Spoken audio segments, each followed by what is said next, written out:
রমজানে ফজরের নামাজ পড়ে ঘুমায় কেন সবাই, যেখানে অন্যদিন সমূহে ফজরের নামাজ পড়ে ঘুমাতে নিষেধ করা হয়েছে? ফজরের নামাজের পর ঘুমাতে সরাসরি কোরআন বা হাদিসে নিষেধ করা হয়নি, তবে কোরআন এবং হাদিসের আলোকে ওলামায়ে কেরাম সকালের ঘুমকে অনুত্তম বলেন। এর মানে এই না যে সকালের ঘুমটা কোরআন বা হাদিসে পরিষ্কারভাবে নিষিদ্ধ। একটা সময় নবী সাল্লাল্লাহু আলাইহি ওয়াসাল্লাম ঘুমাতে অপছন্দ করতেন, সেটা হলো মাগরিবের পরে। আয়েশা রাদিয়াল্লাহু তাআলা আনহা বলেছেন, কান নবী সাল্লাল্লাহু আলাইহি ওয়াসাল্লাম ইয়াকরাহুন নাওম ক্বাবলা আল ইশা ওয়াল হাদিস বা'দা। নবীজি এশার আগে ঘুমানো অপছন্দ করতেন, আর এশার পরে কথা বলা অপছন্দ করতেন। এশার পরে ঘুম আর এশার আগে কোনো ঘুম না। এর বাইরে ফজরের পরে তিনি সাধারণত তার যে লাইফস্টাইল, তার যে দৈনন্দিনের রুটিন ছিল, সেখানে ফজরের পরে ঘুমের রুটিন ছিল না, বা ঘুমের রুটিন পাওয়া যায় না। তিনি ফজরের পরে ব্যক্তিগত আমল করতেন, জিকির আজকার করতেন, লম্বা সময় ধরে অন্যান্য কাজ করতেন। এরপরে তিনি কাইলুলা করতে যেতেন দুপুরে। এটা ছিল তার লাইফস্টাইল।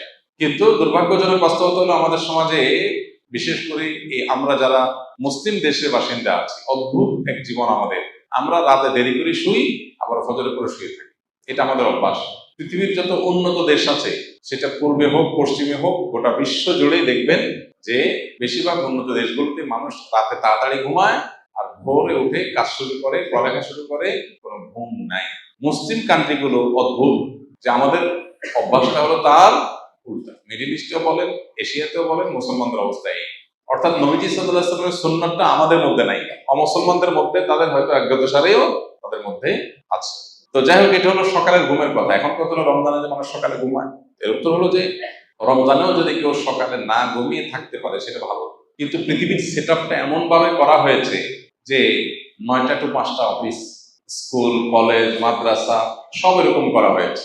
কেন আর্লি মর্নিং একদম ভোরে শুরু হয়ে দুপুরের মধ্যে শেষ হয়ে যাবে, এমন হতে পারতো না? তার কারণ দুপুরে এসে একটু রেস্ট করতে পারতো, রাতে তাড়াতাড়ি ঘুমিয়ে যেত, সকাল উঠে কাজ শুরু করতো।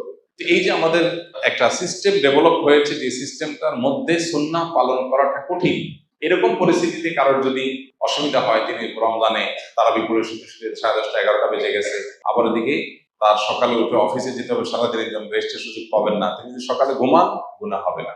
বুঝে আসছে কথা? তবে সকাল সন্ধ্যার যে দোয়াগুলো, সেগুলো অন্তত পড়ে তারপর শোয়া উচিত। আরো ভালো হয় যদি এশাকটা পড়ে তারপর শোয়া হয়, আরো ভালো হয় যদি চাষটা পড়ে তারপর শোয়া হয়। কিন্তু যদি কেউ এটা না পারেন, তাহলে এটা তার গুনাহের কারণ হবে না ইনশাআল্লাহ তাআলা, কারণ এটা পরিষ্কারভাবে কোনো গুনাহ বা নিষিদ্ধ কোনো বিষয় নয়।